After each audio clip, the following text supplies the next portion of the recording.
On a frozen March morning in 1944, a German radar operator in Berlin stared at his screen and saw something that technically didn't exist.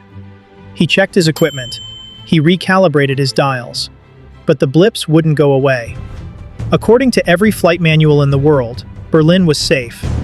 It was protected by an invisible wall of geography. The American air bases in England were 600 miles away.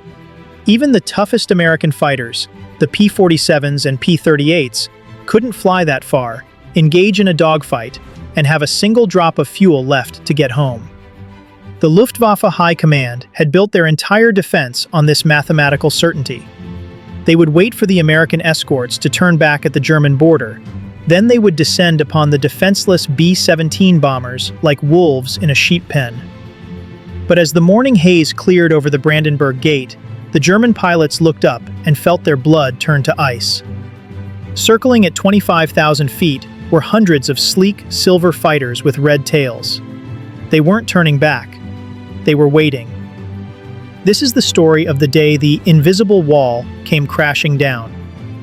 This is the story of the P-51 Mustang, the outlier that didn't just win a battle, it broke the German mind. To understand why the sight of a Mustang over Berlin was so terrifying, you have to understand the mathematics of attrition. In 1943, the Luftwaffe was winning the air war. During raids like Schweinfurt, the U.S. 8th Air Force was losing 10% of its bombers in a single afternoon. American crews called it the long walk home. Once their fighter escorts hit their fuel limit and turned back, the bombers were entering a dead zone where German interceptors had total autonomy. The Germans had calculated the reach of every Allied plane with surgical precision. They knew the P-47 Thunderbolt was thirsty, burning 100 gallons of fuel an hour. They knew its combat radius ended exactly where the German heartland began. But the P-51 Mustang was a system error. It was a hybrid of American airframe design and the legendary British Rolls-Royce Merlin engine. It wasn't just faster, it was efficient. While a Thunderbolt needed 260 gallons to cover 600 miles, the Mustang did it on 108. By adding two 108-gallon drop tanks, disposable fuel pods, the P-51 could stay in the air for 8 hours. The Germans didn't believe the reports. Their engineers insisted that a fighter with that much range would have to be stripped of its armor and guns to stay airborne. They assumed the Americans were lying. They were dead wrong. 2 days after the first sighting, the Americans launched Mission 250. This wasn't a raid, it was an execution. 730 flying fortresses were escorted by 800 fighters, including 175 Mustangs. For the first time in history, the sheep had guard dogs that followed them all the way to the door of the slaughterhouse. As the German JG-11 and JG-26 wings scrambled to intercept, they followed their old playbook. They waited for the escorts to turn around. But the Mustangs didn't turn. Instead, they did something even more aggressive: the forward sweep. Under a new doctrine, the Mustangs flew 50 miles ahead of the bombers. They hunted the Luftwaffe on their own airfields. They caught the German fighters while they were still struggling to climb, heavy with fuel and ammunition. In the skies over Berlin, the master race of the air was being shredded. In just 3 hours, 179 Luftwaffe fighters were claimed destroyed or damaged. Berliners, who had been promised by Hermann Göring that no enemy plane would ever darken their sky, watched in silence as flaming wreckage fell like rain through the morning clouds.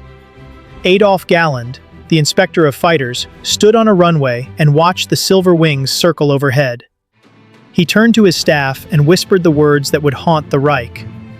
"The day I saw Mustangs over Berlin, I knew the war was lost." The loss of 179 planes was a tragedy for Germany, but the loss of the pilots was a catastrophe. By the spring of 1944, the Luftwaffe was suffering from a biological burnout.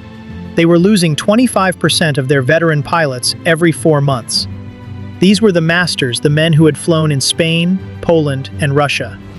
They were being replaced by the Shaver Brigade boys, as young as 17, who were sent into the sky with only 80 hours of flight time. By comparison, Every American Mustang pilot had logged at least 350 hours before they ever saw a tracer round. It was a fight between boys and men. The P-51 pilots had one weapon the Germans couldn't replicate: endurance. A German Bf-109 burned its fuel just getting to altitude. Once in a dogfight, the German pilot had roughly 10 minutes of combat time before his low fuel light started blinking. The Mustang pilot, however, could loiter. He could dive, climb, and chase a German pilot all the way down to his own runway.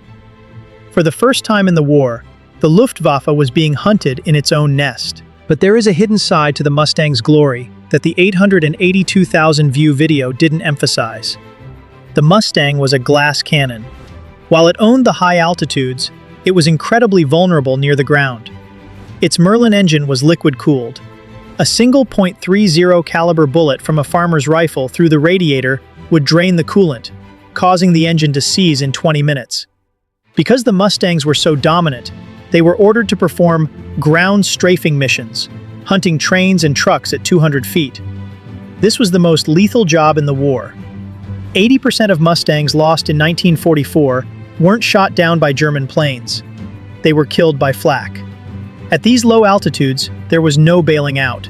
And for those who did survive the crash, a new horror waited. Joseph Goebbels had branded them Terrorflieger, terror flyers. He told the German civilians that these pilots were criminals. Himmler ordered the police not to stop mobs from lynching downed pilots. The kings of the sky over Berlin were living a nightmare on the ground. By December 1944, the Luftwaffe had ceased to be a military force. It was a memory. They had lost 13,000 pilots in a single year. The synthetic fuel plants had been turned to ash by protected B-17s.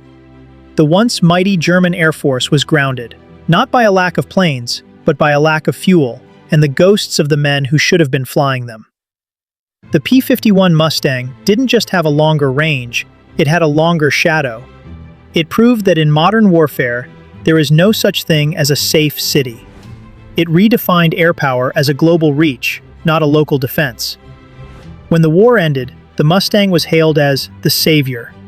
But for the German pilots who survived that March morning, the Mustang was something else. It was the moment they realized that math and geography couldn't save them from an enemy that refused to turn back. Berlin was supposed to be protected by an invisible wall. The Mustang proved that walls are meant to be broken. If the story of the fighter that shouldn't have been there changed your perspective on World War II, hit the like button. Every like tells the algorithm that real history deserves to be remembered. Subscribe and turn on notifications. We decode the most incredible military outliers every single week. What would you do? If you were a German pilot and saw those silver wings over your capital, would you have stayed to fight? Or would you have known the game was up? Let us know in the comments below. We read every single one.